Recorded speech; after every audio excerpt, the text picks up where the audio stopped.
Traición o malentendido, la polémica historia de Oscar de León y su supuesto apoyo al gobierno venezolano. El sonero del mundo, un ícono de la salsa que hizo bailar a millones. Pero, ¿a qué precio? Esta es la historia que pocos se atreven a contar. ¿Fue Oscar de León un simple artista comprometido con su público o terminó siendo una pieza clave en la maquinaria política de Venezuela? En este video, desentrañaremos el escándalo que puso en jaque su carrera, desde las presentaciones frente a un país dividido hasta las fotos que desataron una ola de críticas y amenazas. ¿Qué hay detrás de esa sonrisa icónica y su famosa neutralidad? ¿Arte, compromiso o complicidad?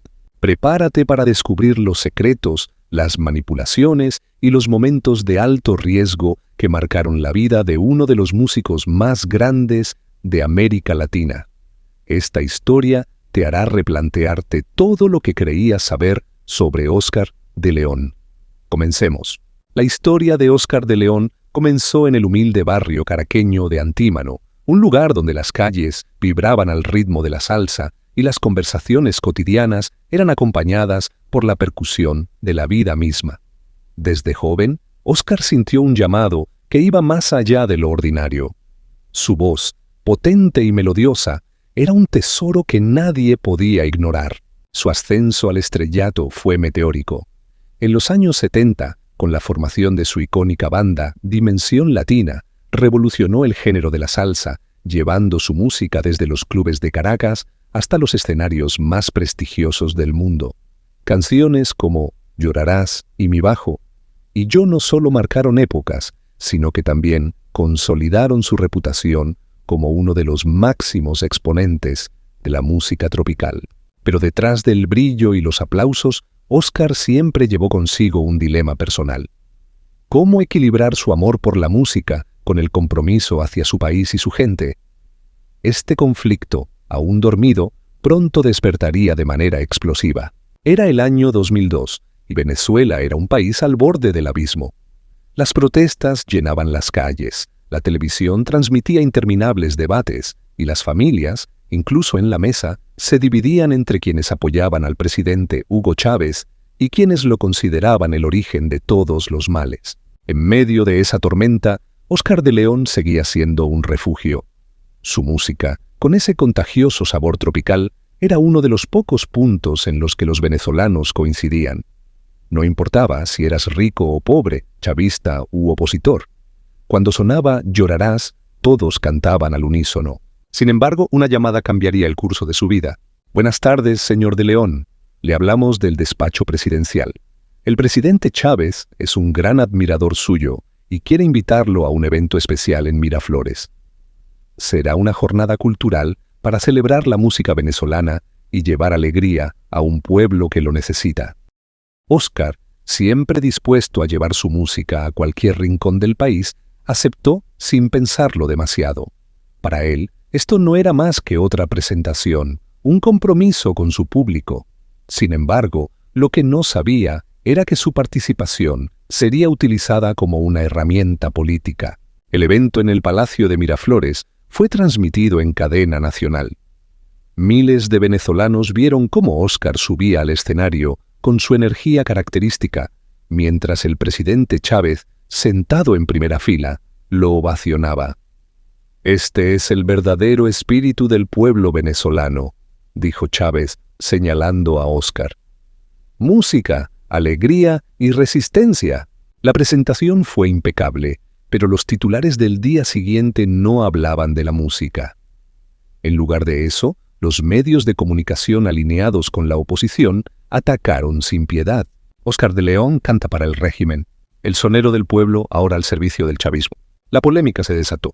En las redes sociales y programas de opinión comenzaron a circular imágenes de Oscar saludando al presidente en el evento. Aunque no había evidencia de que hubiera hecho declaraciones políticas, la simple foto era suficiente para algunos. Lo habían etiquetado como un aliado del gobierno. Oscar intentó calmar las aguas con declaraciones públicas. «Soy un cantante, no un político. Mi música no tiene colores ni banderas. Canto para todos los venezolanos, sin importar sus ideologías». Pero sus palabras no fueron suficientes para detener la ola de críticas. Sectores opositores comenzaron a boicotear sus conciertos y las amenazas anónimas no tardaron en llegar. Una noche, tras una presentación, recibió una llamada escalofriante. «Sabemos dónde vives, traidor. No te atrevas a seguir sirviendo al régimen». Por otro lado, los seguidores del gobierno ahora lo alababan como un símbolo de la revolución, lo cual también lo incomodaba. Óscar se encontraba atrapado entre dos bandos, ambos exigiéndole lealtad, mientras él solo quería hacer lo que siempre había hecho: cantar. En privado, Óscar estaba devastado. Su equipo de trabajo le sugirió que cancelara cualquier presentación en eventos gubernamentales, pero al mismo tiempo, abandonar a su público le parecía una traición. Decidió seguir adelante con su agenda, pero con cada paso sentía que las cadenas invisibles de la política se apretaban más alrededor de su vida. El punto más crítico llegó cuando un periodista le preguntó, en plena conferencia de prensa: «Señor de León, ¿por qué respalda a un régimen que tantos consideran dictatorial?» Óscar, visiblemente incómodo, respondió: «Yo no respaldo a ningún régimen, respaldo a mi pueblo. Si mi música les da un momento de felicidad en tiempos difíciles, entonces estoy cumpliendo con mi misión». Las palabras eran sinceras, pero no bastaron. El daño ya estaba hecho, y el país, profundamente polarizado, lo había colocado en el centro de un fuego cruzado.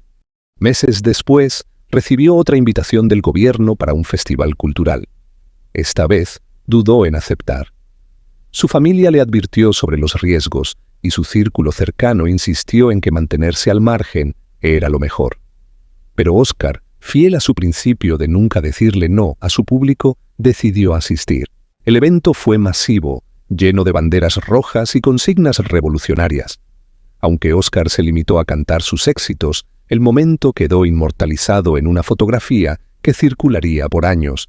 El presidente Chávez abrazando efusivamente al sonero del mundo mientras el público coreaba enardecido. A partir de ese día, la controversia se convirtió en una sombra que nunca dejaría de perseguirlo. Una pregunta sin respuesta. Óscar de León había aceptado cantar para su gente, pero ahora debía enfrentar una pregunta que lo atormentaría por años. ¿Había sido usado como un símbolo político sin darse cuenta? ¿O, al aceptar la invitación, había cruzado una línea de la que no podría regresar?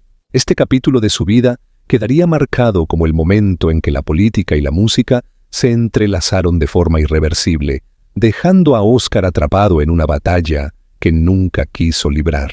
Los aplausos de aquel Festival Cultural de 2010 todavía resonaban en los oídos de Óscar de León mientras abordaba el avión que lo llevaría a su próxima gira internacional. Pero algo había cambiado. Esa noche, en el camerino, el abrazo público con el presidente Hugo Chávez se convirtió en un símbolo que él jamás quiso representar. Apenas pisó suelo extranjero, las preguntas comenzaron. Periodistas en Miami, Bogotá y Madrid le lanzaban interrogantes cargadas de insinuaciones. «Óscar, ¿eres el nuevo embajador cultural de la Revolución Bolivariana? ¿Cómo justificas cantar frente a un gobierno que muchos consideran represivo?»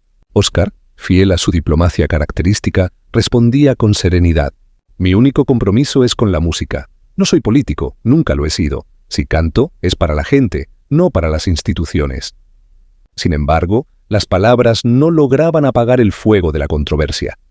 Para muchos, su silencio sobre la crisis que vivía Venezuela era ensordecedor, una señal de que, quizás, estaba alineado con el régimen.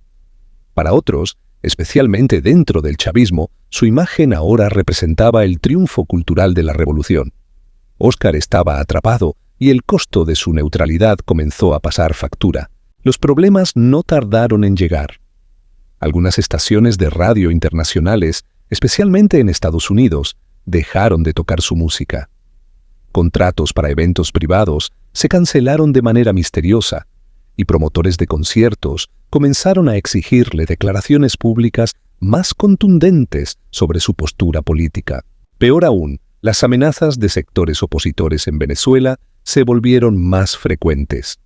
En una llamada telefónica anónima, alguien le dijo: «Te vemos, sabemos dónde vives, no cantes más para ellos o atente a las consecuencias». Óscar, Preocupado por su seguridad y la de su familia, decidió pasar más tiempo en el extranjero. Pero incluso allí no encontró refugio.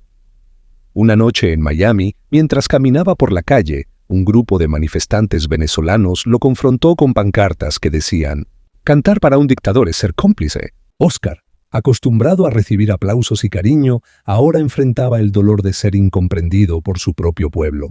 En privado, Óscar comenzó a cuestionarse. Por primera vez en su vida, el hombre que siempre había encontrado respuestas en la música no sabía qué hacer. Su diario, que hasta entonces había estado lleno de letras de canciones y anécdotas de giras, ahora reflejaba sus dudas más profundas. ¿Qué debo hacer? Si hablo me atacan. Si guardo silencio también. No quiero ser un arma de la política. ¿Cómo llegué aquí? Su familia intentó consolarlo, pero incluso ellos estaban divididos. Algunos le aconsejaban que rompiera definitivamente con el chavismo y condenara al gobierno. Otros le pedían que se mantuviera neutral para no perder a su público en Venezuela. Pero Óscar sabía que cualquier decisión tendría consecuencias. El punto de quiebre llegó en un evento en 2012, en pleno auge de la crisis política y económica de Venezuela. Aunque Óscar había intentado mantenerse al margen, fue invitado nuevamente a un concierto financiado por instituciones gubernamentales. Esta vez, su equipo le rogó que no aceptara. «Óscar, si vas, terminarás perdiendo más que tu reputación. Esto puede destruir tu carrera». Pero para Óscar, decirle no a su público era imposible. Decidió asistir, convencido de que su presencia no debía interpretarse como un acto político, sino como un regalo para su gente. El evento fue un éxito en términos de asistencia, pero el daño mediático fue irreparable. Las redes sociales explotaron con mensajes como: «Óscar se ha vendido al régimen. El sonero del mundo ahora es el sonero del gobierno». Peor aún, durante el concierto, alguien en el público lanzó una botella al escenario, golpeando levemente a Óscar. Mientras seguía cantando con profesionalismo, dentro de él se desmoronaba. Después de esa noche, Óscar decidió mantenerse alejado de los escenarios venezolanos por un tiempo. A pesar de que sus intenciones siempre fueron unir a su gente, ahora parecía estar dividiéndola aún más. Sin embargo, la polarización no lo dejó en paz. En los círculos chavistas, su ausencia fue vista como un abandono, mientras que en los sectores opositores seguían cuestionando su silencio sobre la situación del país. Óscar, el hombre que había logrado cruzar fronteras con su música, ahora parecía ser un prisionero de la política venezolana. En su soledad, reflexionó sobre cómo aquel abrazo con Chávez, que en su momento no significó más que cortesía, se había transformado en una cruz que cargaría por años. La música no debería dividir, pero aquí estoy, en medio de una guerra que no es mía. A pesar de todo, Óscar decidió no rendirse. Aunque herido por las críticas y las controversias, comenzó a planificar una nueva etapa en su carrera, una que no dependiera de escenarios divididos ni de la aprobación de facciones políticas. Pero en el fondo, sabía que limpiar su nombre sería una tarea monumental. El silencio que había guardado hasta ahora, intentando evitar tomar partido, se había convertido en su mayor enemigo. Y aunque no lo admitiera abiertamente, el rey de la salsa comenzaba a preguntarse si había llegado el momento de romper ese silencio, sin importar las consecuencias. En 2020, Óscar tomó una decisión que cambiaría su vida para siempre. En una rueda de prensa transmitida en vivo, se presentó ante los medios con semblante serio y voz firme. «Quiero hablar con claridad», comenzó. «Nunca he sido político. Mi compromiso siempre ha sido con la música y el pueblo venezolano, sin importar su ideología». Lo que siguió fue un relato conmovedor de cómo había sido manipulado por ambos lados del espectro político. Confesó que su cercanía al gobierno había sido malinterpretada y, en algunos casos, explotada sin su consentimiento. «Yo no canto para presidentes. Canto para las personas que necesitan esperanza». El discurso fue recibido con reacciones mixtas. Algunos lo consideraron un acto valiente de redención, otros lo tacharon de oportunista, pero para Óscar fue un acto necesario para limpiar su conciencia. En los años siguientes, decidió enfocarse en proyectos filantrópicos, usando su música para unir a los venezolanos dentro y fuera del país. aunque el estigma de su supuesta afiliación política nunca desapareció del todo, logró recuperar el respeto de muchos que admiraban su talento por encima de todo. Al final, Oscar de León permaneció como una figura icónica, una leyenda que navegó en las aguas turbulentas de la música y la política, saliendo del otro lado con la dignidad de un verdadero sonero. Hasta aquí el video de hoy. Si te gusta este tipo de videos, te invito a que te suscribas y actives la campana de notificaciones para que seas la primera persona que se entere cuando esté subiendo un nuevo video. Esto es Historias y Traiciones. Nos vemos en un próximo video.